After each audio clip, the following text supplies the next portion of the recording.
What does perfect mean to you?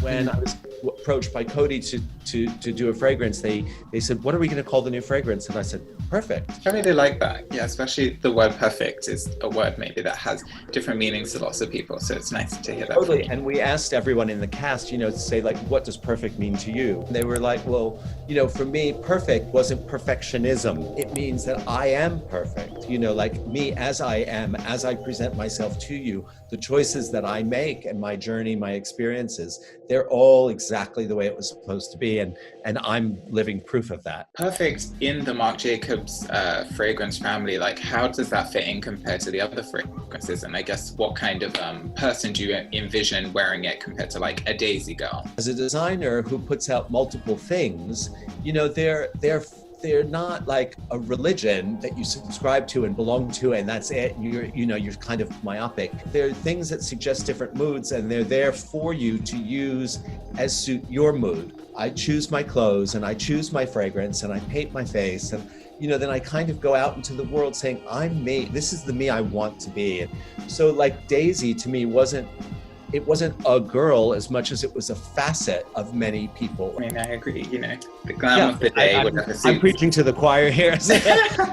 Smells are quite emotional for a lot of people. What kind of smell holds the most nostalgia for you or brings back maybe strong memories? My grandmother all her life always wore Joy, and I couldn't describe to you what it smelled like, but to me that always smelled like my grandmother, who's somebody I love. I mean, I grew up with her and she raised me, and so I'll always think of Joy as like representing this woman that took care of me and loved me and kind of formed me in a way. I'm going to ask you what your perfect is for some of these following. So if you're ready, I'm going to shoot.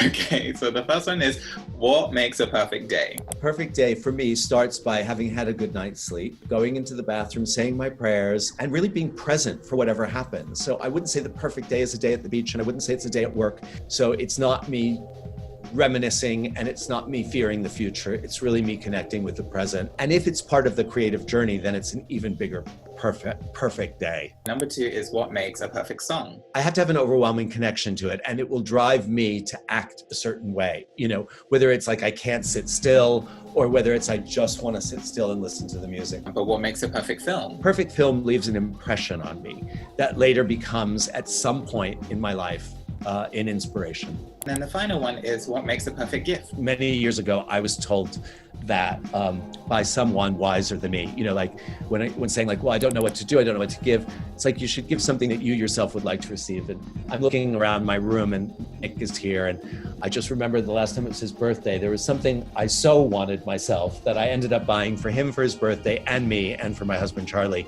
because we all wanted it. So I was joking a little bit, but I do think, I can't think of any better gift than something you'd love to have yourself. I mean, that was everything I had to ask you. Thank you so much for your time. It's been such a great honor. Yeah, well, thank you, Dominic. You're very welcome. Thanks for doing your eyes today for me.